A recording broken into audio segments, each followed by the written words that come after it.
Boreka chamana murie. Boreka le cheme murie. Beka gbewe o, wakala gbewe. Boreka le cheme murie wadu. Boreka chamana murie. Boreka chamana murie. Beka gbewe, wakala gbewe. Boreka chamana murie. Boreka chamana murie. Yawali no, boreka cheme murie. Beka gbewe wakala gbewe. Boreka le cheme murie wadu. Boreka chamana murie. Boreka chamana murie. Beka gbewe wakala gbewe. Boreka chamana murie. Otio yova. Beka le chegbewe wo yesakari gbewe. Ogene lo makomo juvu. Ijeda akome orire wi onure. In Jesus' name. Amen. Felix, music.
Ode tebe averi riri no.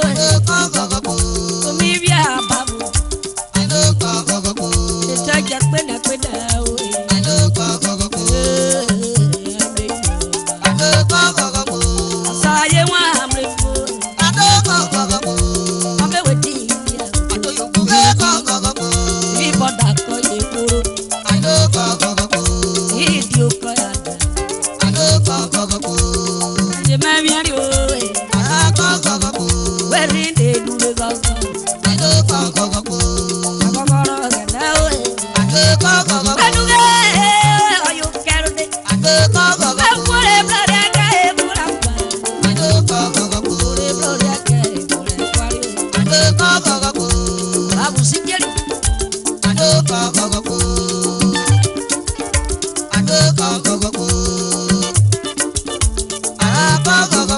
Prince Dr. Nathaniel Okuborovia. Pamu ya luro bola kwa diruo. Weja miruo. Mairo vera. E mara wa wori pepo. Diruo diruo. Mirare. Baba no bi do e wori sweet sweet. Ya wona yo we mo te yo we. Agogori kwete. Ore gloria ke. Ore kware. Okwani lo wa mi lo lo. Igora pa okewe. Omi abo pa le rote. Ko se boye. Ogala gloria okewe. Ore gloria ke be mura kware. Baba kwa wota. Akaba bo me daro rotare. Egbota na pegwa irorere. Yere gwa iro ibo. Ari abi koto. Ede gloria okewe do. Gogo ko iri kewe. Ore gloria ke be mura kware. Obi kori pada. Agogo ro de do.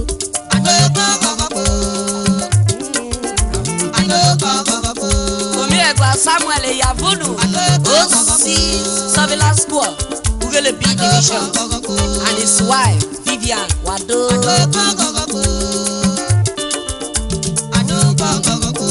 Pepalo mi agua.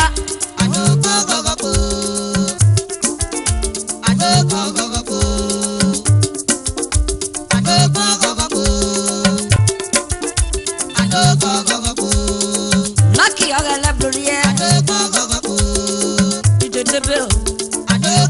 Yeke edi Apoduri bogiga Kapota yo kwe mobiyo Oyera mamoro kope o President Okilibre Otobak President Adalo Peyo Youth leader PDP Osaple local government Area of Delta State Miro Miragua Ribon Igbini Oyo Guri Loba Nkoli Ushene Kaka Ogana Gloria Numi Yeruwe Udama Jeroma Agogo Koyutewe Ore Gloria Kae Burakwa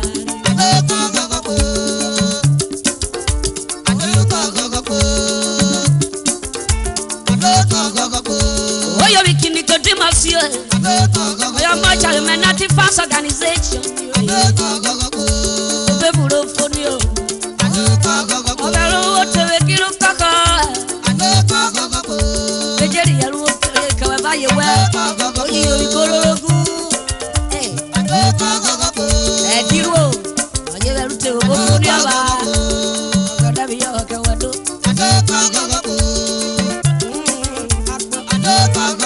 Yada Kaboro Marina Ekwaru Robori Soko Nini Yakwe Aye Dare Fueramu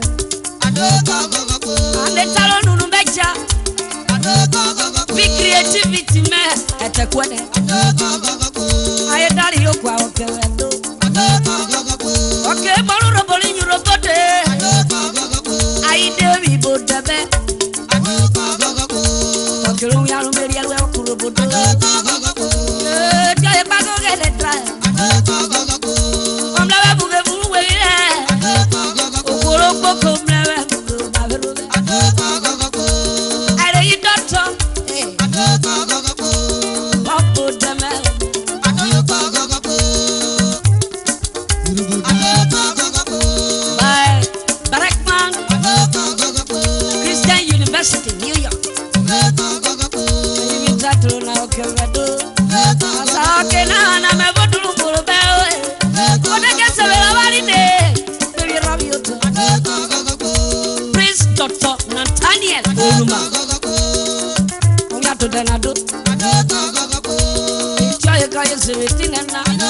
Maybe quiet me, I go eat the Ore gloria que me pura cuare.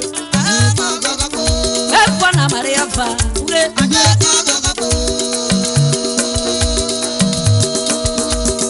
She Emeka Ogulu. Ya fule one of Robola. Oyo wika weve ya we belwete. God bless you.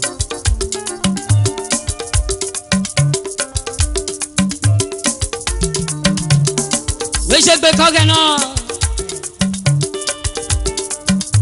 Ebe utuguru ko ya wo ma tinena ye kwa robo e jabe utayo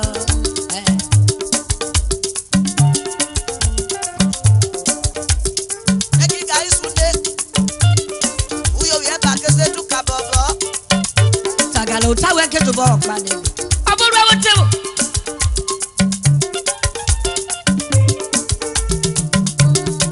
why go ri mi o wi go why as you obi new dimension me. I am glad that before the awareness, I will ask Almera.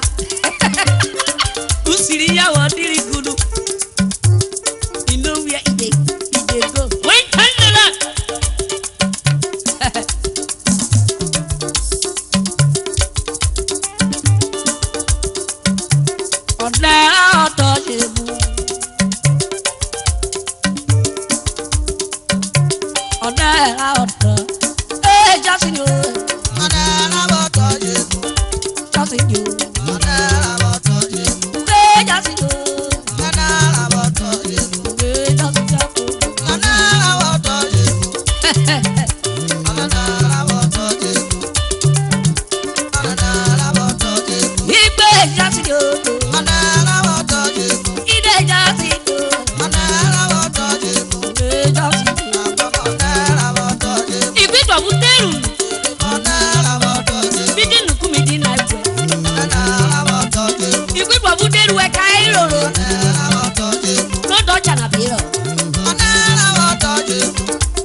My choir papa, they stand like the local Gibraltar.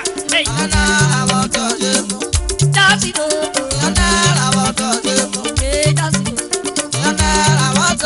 Oh, you can wear Dr. Chris.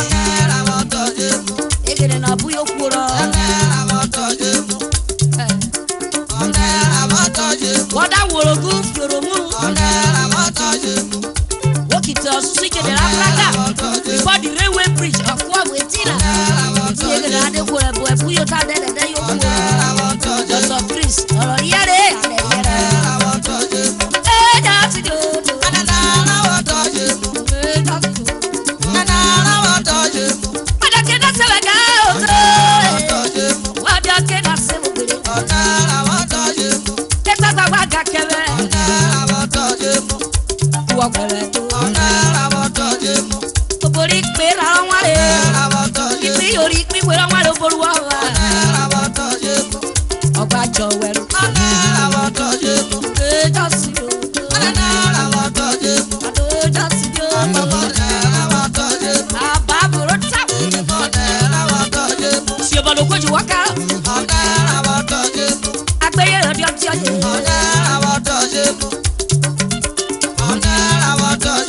no less at your way. Oh, that's at your more.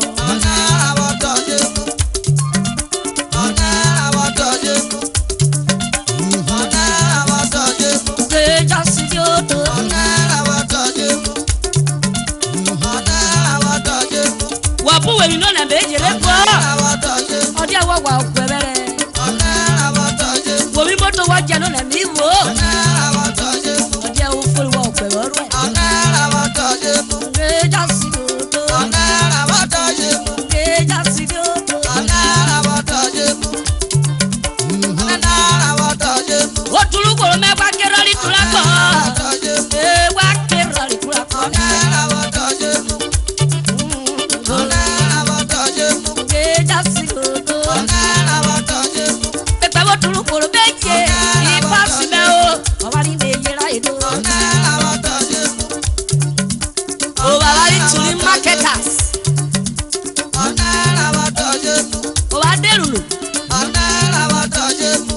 Hello, Baba.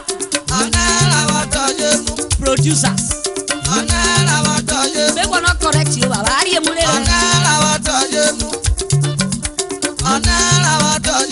Marketed nationwide by so and so. Okolo Runde. Rokwoliro. Lord, where Boro should be on that way. Oh, yeah, you produce a whole people. Russia, there is difference between A and C. And D and H. You don't hear me? Just see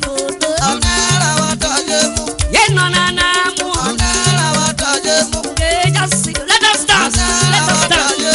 Let your mother is waiting. Prince Dr. Nathaniel, oh, you be cooked. Whatever you be kaka. Oh, you be got that face. Oh, you be keep with it. Oh, you be get total. Oh, you be kinetic. Oh, you be forget that's right. That's what you be drive.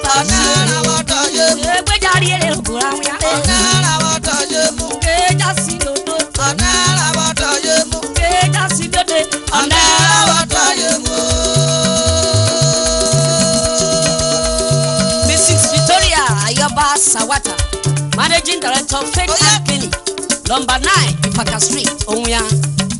To mommy. Christmas, your mother walk, we will walk, but remember, in 100 years, you want to live. Happy Christmas, Happy New Year.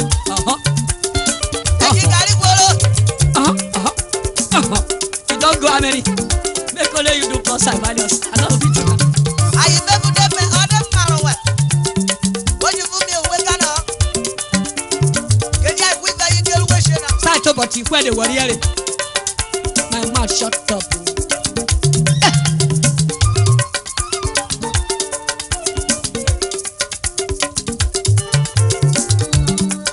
Oh, me, I got lucky.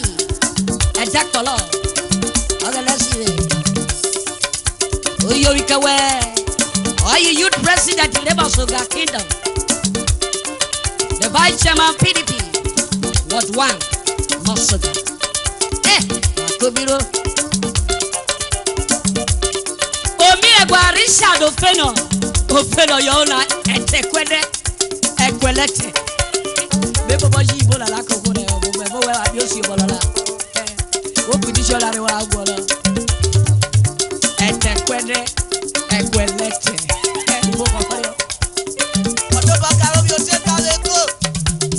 Make out your tega. Do me one of your talk. Chairman and mobility.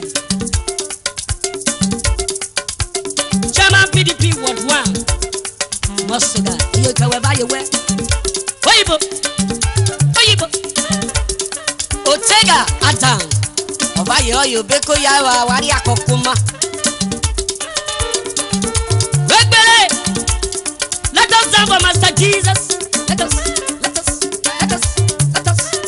Who get to give make us see what they do? Give you that heavy backyard.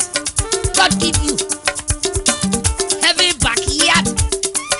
You not sabi use. You not ego ye. You not our kill Brucey. Go let now. Go let. Oh, fuck your party, so game look at it. Our party, so I get gaga. Engineer Tony Unyenka, Engineer Harry, the Music Matter Sound Studio,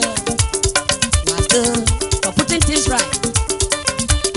We thank God for New Dimension Phase 3. Variety Music Plaza, Otto the Motor Park, Ugeli, MD Prince Dr. Nathaniel Oruma, again you can say, Tiwademre. Maria mi beki Jesus mi di gbe ku biosha eri mi di beki Mohammed o wole sebe am be siale ogene yaga Prince Harry Okarisi oyi shamani roto do moto park yo bi yeruwe executive members we yo wato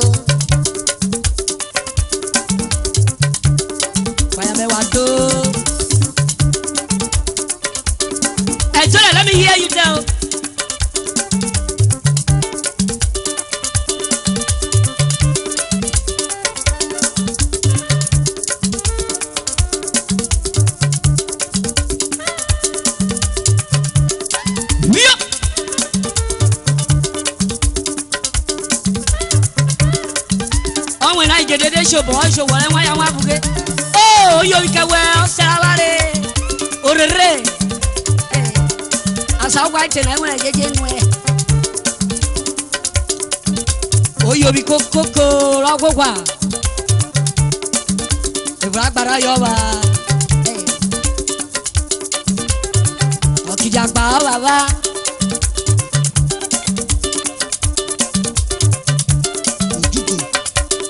Engineer Ojugo. Onera otojibu. Onera oto. Just yo. Onera otojibu. Onera otojibu. Onera otojibu. Just yo. Onera otojibu. Onera otojibu. Ade woge kena sabo pere.